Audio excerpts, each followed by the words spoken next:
Buenas tardes, profesora. Hoy junto a mis compañeros Víctor González y Camilo Santibáñez y yo, Mayra Muñoz, vamos a hablar de algo que se experimenta a diario, pero tampoco se habla mucho, que son los sabores y cómo interactúan entre sí. Para esto vamos a usar nuestro plato de ejemplo que se está viendo en pantalla de cómo lo estamos preparando, que son el puré de camote, queso de cabra, choclillo al jugo, espárragos agridulces y una reducción de vino tinto. Pero antes vamos a empezar con los 5 gustos básicos que se perciben, que primero es el dulce, que viene de los azúcares que nuestro plato se presenta en el puré de camote que va a venir más adelante. Luego está el salado, que proviene principalmente del sabor como a sal. Y después también está el ácido o agrio, que viene de los ácidos. Bueno, en este caso lo aporta el queso de cabra y también la reducción de vino tinto. Y también está el amargo, que es como un sabor más complejo, que está asociado como a las reducciones intensas de vino que hicimos ahora o incluso los espárragos.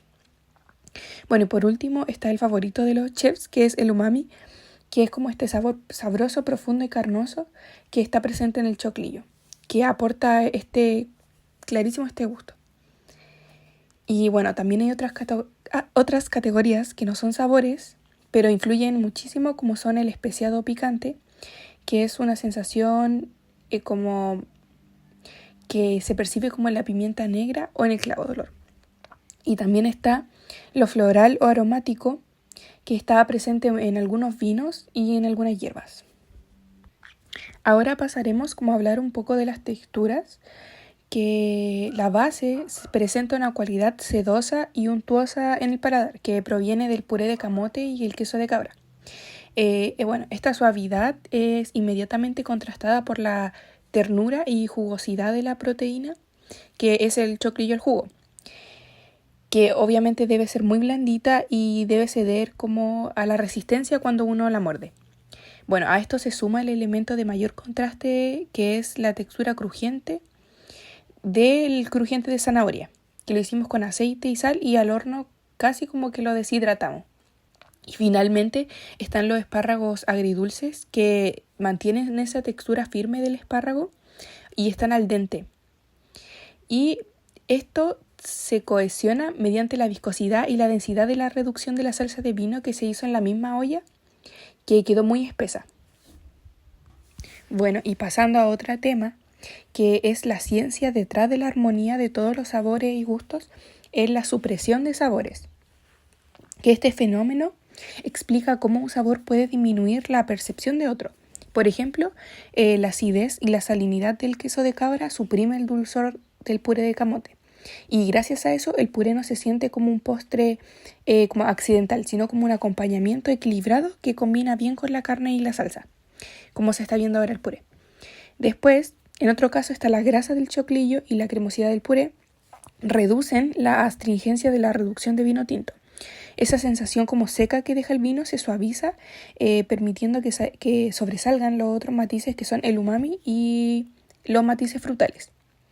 Entonces es como que no es solo química, o sea, no es solo cocinar, sino es química también. Es como entender que cada elemento afecta al otro para crear como una experiencia completa en el plato. Bueno, y pasando como para explayar un poco más el tema, cuando preparamos un plato como el choclillo al jugo, lo primero que sucede cuando doramos la carne es la reacción de Maillard, que en ese momento en que los aminoácidos y los azúcares reductores reaccionan con el calor y generan aromas como profundos y tostados, y conforme que se cocina lentamente, el colágeno del choclillo comienza a desnaturalizarse y finalmente se transforma como en gelatina. Esa es la razón por la que la carne se vuelve tan tierna y como jugosa. Y bueno, paralelamente sus proteínas principales, que son la actina y la miosina, también pierden su estructura original por efecto del calor. Y en la salsa de vino tinto ocurre como un espectáculo químico que a medida que se reduce, el alcohol se evapora, los azúcares se concentran y los taninos comienzan como a polimerizarse. Es decir, que se unen entre sí formando como moléculas más grandes y menos astringentes. Entonces, eso es lo que suaviza la sensación áspera del vino y deja una textura más sedosa. Bueno, y hablando del puré de camote con queso de cabra, Aquí lo que protagoniza es la gelatinización del almidón. A cierta temperatura, los gránulos de almidón del camote absorben agua, se hinchan y se rompen, lo que le da una textura suave y pastosa tan reconocible en un puré. Luego entra en juego el queso de cabra, que sus proteínas se denaturalizan con el calor y se integran perfectamente al puré, mientras su grasa se emulsiona con el agua del camote. Este resultado es una mezcla sedosa, homogénea, como lo explicamos anteriormente.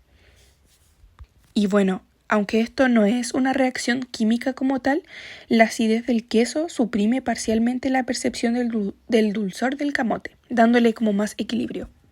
Bueno, y pasando a los espárragos agridulce, cuando los cocinamos ligeramente, parte de su clorofila se transforma manteniendo ese verde brillante. Y en la marinada ocurre un proceso que se llama difusión osmótica, donde el espárrago absorbe parte del ácido y el azúcar, equilibrando el sabor y dándole ese toque vibrante como que lo caracteriza. Y para finalizar está el crujiente de zanahoria, que al exponer la zanahoria al calor seco pierde gran parte de su agua y concentra su estructura. Y al mismo tiempo ocurre la caramelización. Los azúcares naturales se transforman, generando sabores dulces, tostados y colores dorados. Entonces aquí se está viendo como la presentación final de nuestro plato, y también junto a 4 compañeros lo probamos como para confirmar también esta parte de los sabores, la textura. Al final saldrán algunas fotos y nada, este trabajo nos ayudó mucho como a aprender